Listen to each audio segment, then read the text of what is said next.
Hello. आज हम लोग अपनी ये जो सीरीज़ है self care through self love, इसमें एक नए पहलू को समझने की कोशिश करेंगे। तो एक चीज़ जो हमें सेल्फ केयर में ऑब्स्ट्रक्ट करती है या एक चीज़ जो हमारी ग्रोथ को बहुत ज़्यादा हैम्पर करती है, रोकती है, और वो एक चीज़ जो हमारे हार्मनी को बहुत ज़्यादा डिस्टर्ब करती है, वो होती है अ फीलिंग ऑफ हेल्पलेसनेस।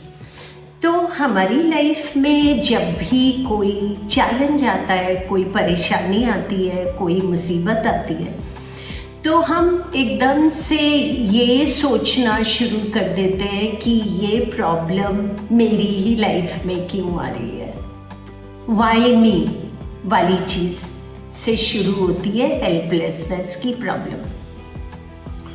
और जब हेल्पलेसनेस की एक इशू ओपन हो जाती है तो फिर उस समय पे हम अपने ऊपर कितना भी काम करने की कोशिश करें through various other things that we spoke about, या हम किसी से ये सुने कि पॉजिटिव एटीट्यूड रखना बहुत ज़रूरी है during this project when you are handling a challenge, तो वो हमें समझ नहीं आती बात। बिकॉज जब हम तो सेल्फ पिटी में हैं, हम तो इतना हेल्पलेस, इतना एम्बुश्ड फील कर रहे हैं, तो उस समय पे पॉजिटिव फीलिंग कहाँ से आएगी।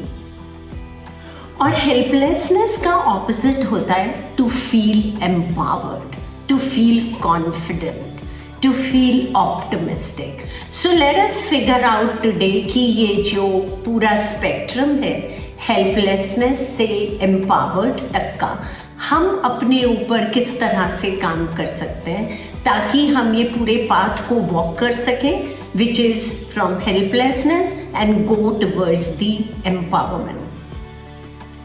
तो जब हमारी लाइफ में कोई प्रॉब्लम आई और हमने अपनी सफरिंग के बारे में सोचना शुरू कर दिया, वो जो पेन क्रिएट हो रहा है इस चैलेंज की वजह से, चाहे वो पेन फिजिकल हो या साइकोलॉजिकल हो, हम उस पेन के अंदर पूरी तरह से डूबने लगते हैं, उस पेन से हम कंज्यूम होने लगते हैं। और जब इस पेन से हम कंज्यूम होने लगते हैं तो फिर वो फीलिंग ऑफ हेल्पलेसनेस बढ़ती रहती है। तो अभी रिसेंटली एक्चुअली मैं कहीं पे एड्रेस कर रही थी, there was a huge audience actually of I think 1000 people there. तो उनमें से किसी ने मुझसे ये पूछा कि हम अपने एम्पावरमेंट के ऊपर किस तरह से काम कर सकते हैं, या what is the easiest and the fastest way to empower ourselves. तो उसके लिए मेरा आंसर वहाँ भी वही था जहाँ पे मैं बिल्कुल प्रिपेयर्ड नहीं थी इस क्वेश्चन के लिए, कि अगर आप अपने आप को एम्पावर करना चाहते हैं तो आप दूसरों को एम्पावर करना शुरू कर दीजिए। कोई ऐसा काम शुरू कर दीजिए जिसमें आप दूसरे लोगों को एम्पावर करने का एक इंटेंशन बना लेते हैं और उस काम को आप शुरू कर देते हैं।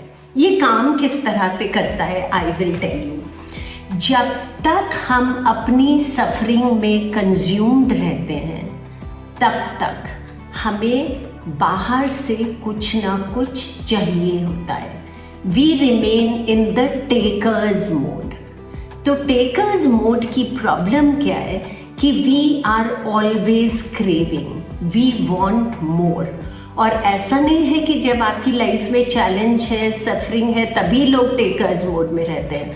आजकल तो बहुत सारे लोग जिनके पास बहुत पैसा है, बहुत शोहरत है, बहुत सक्सेस है, actually if you ask me they have everything but still they are in the takers mode.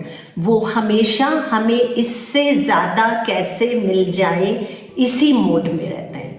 और जब आप इस मोड में रहते हैं तो आपके पास कितना पैसा हो, कितने रिसोर्सेज हो, आप हमेशा गरीब रहते हैं।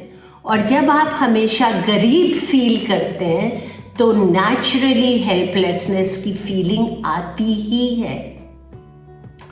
और ये हेल्पलेसनेस की फीलिंग जाएगी कब? जब आप गिवर्स मोड में आएंगे, जब आप देने वाले मोड में आएंगे।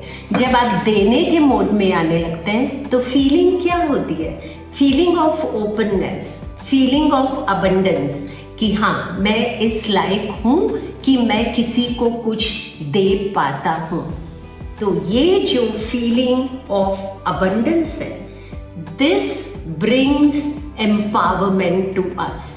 तो हम कितने भी खराब समय से गुजर रहे हों, कितनी भी परेशानी से गुजर रहे हों, हम हमेशा इस लायक ज़रूर रहते हैं कि हम किसी ना किसी की लाइफ में पॉजिटिवली कंट्रीब्यूट कर सकें। इसको मैं आपको अपने एग्जाम्पल से भी बताती हूँ। तो जैसे मैं कह रही थी कि जब मुझे कैंसर हो गया था और मैं अपना ट्रीटमेंट करा रही थी, जिसके अंदर बहुत सफरिंग थी, बहुत ज़्यादा पेन था, और मैं ट्रीटमेंट के लिए टाटा हॉस्पिटल जा रही थी बॉम्बे में, जहाँ पे हर तरह के पेशेंट्स आते हैं। तो मैंने धीमे धीमे ये देखना शुरू किया कि यहाँ पे तो इतने सारे पेशेंट्स आ रहे हैं फ्रॉम अ बैकग्राउंड जहाँ पे उनके पास शायद उनमें से कोई भी रिसोर्सेज नहीं है जो मेरे पास है, और उनकी कैंसर की जर्नी शायद मुझसे भी ज़्यादा डिफ़िकल्ट है। और ये लोग इस जर्नी को कैसे अपनी कवर करते हैं। और जब मैंने इस बारे में सोचना शुरू किया तो मैंने संजीवनी लाइफ बियॉन्ड कैंसर को उस समय पे कंसीव करना शुरू कर दिया। इस बारे में सोचना शुरू कर दिया कि इन लोगों की लाइफ में मैं किस तरह से कंट्रीब्यूट कर सकती हूँ ताकि इनकी जर्नी थोड़ी आसान हो जाए। तो जैसे ही मैंने इस बात को सोचना शुरू किया, इस प्रोजेक्ट पे काम करना शुरू किया, इसके बारे में लिखना शुरू किया, इसके बारे में डिस्कशंस शुरू कर दिए, तो उससे क्या हुआ कि मेरा पूरा का पूरा जो फोकस था वो इस पे शिफ्ट हो गया कि ये ऑर्गेनाइजेशन किस तरह से आगे बढ़ा पाऊंगी मैं। और बहुत बार ऐसा होता था कि मैं केमोथेरेपी करा के आई और उस समय नौशिया फील हो रहा है, बहुत खराब फील हो रहा है, पर मेरा जो दिमाग है वो लगातार इस चीज़ पे काम कर रहा है कि मैं ये जो बाकी पेशेंट्स हैं इनकी लाइफ में कैसे पॉजिटिवली कंट्रीब्यूट कर पाऊंगी। And this gave me so much of strength, this gave me immense power. And suddenly वो जो एक मेरा पोस्चर ऐसे हो गया था ना कि मतलब कैंसर हो गया है, सब लोग आके ऐसे बेचारा बेचारा करते रहते थे, और मुझे भी शायद शुरू में कुछ समय तक उसमें लगा कि थोड़ा कंफर्ट है, वो सडनली मेरा पोस्चर चेंज होने लगा। Suddenly I started feeling so strong from inside, because मैं तो एक प्रोजेक्ट पे काम कर रही थी कि मेरा ट्रीटमेंट जल्दी ख़त्म हो और मैं इस नई ऑर्गेनाइजेशन को शुरू करूं। सो उस चीज़ का जो उत्साह था, उस चीज़ की जो एक अलग सी मस्ती थी, उसने मेरा पूरा अटेंशन अपनी तरफ फोकस करना शुरू कर दिया।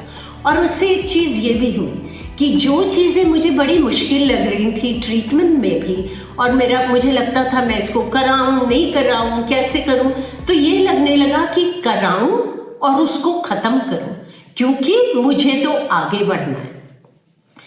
तो एक ये चीज़, एक ये थॉट मैं आप सभी लोगों के साथ छोड़ना चाहती हूँ कि जब भी आपको ये हेल्पलेसनेस वाली फीलिंग हो रही है तो अपने आप को इवैल्यूएट करने की कोशिश करिए, चाहे आपकी लाइफ में कोई चैलेंज और सफरिंग है या नहीं है। बट ये जो हेल्पलेसनेस की फीलिंग है, ये तो खुद ही अपने आप में, ये जो सेल्फ पिटी की फीलिंग है, ये तो खुद ही अपने आप में एक बहुत बड़ी सफरिंग है। तो अगर आप भी इस सफरिंग से गुजर रहे हैं तो उस चीज को आइडेंटिफाई करिए अपने अंदर कि क्या मैं बिल्कुल टेकर्स मोड में हूं, मैं किस तरह से गिवर्स मोड में अपने आप को कन्वर्ट कर सकती हूँ, और उसके ऊपर काम करना शुरू करिए। और आप देखिए आपके लिए लाइफ के मायने बदल जाएंगे and you will be able to cover this whole scale of this spectrum, helplessness से to feel empowered, to feel कि I live in a space of abundance, I live in the giver's mode। उसका जो Joy है तो आपको फिर किसी को बताने की ज़रूरत ही नहीं पड़ेगी कि आप ऑप्टिमिस्टिक रहिए या आप पॉजिटिव एटीट्यूड डेवलप करिए। खुद ही से इतनी पॉजिटिविटी आपके आसपास जनरेट हो जाएगी कि you will have no option but to think positive always।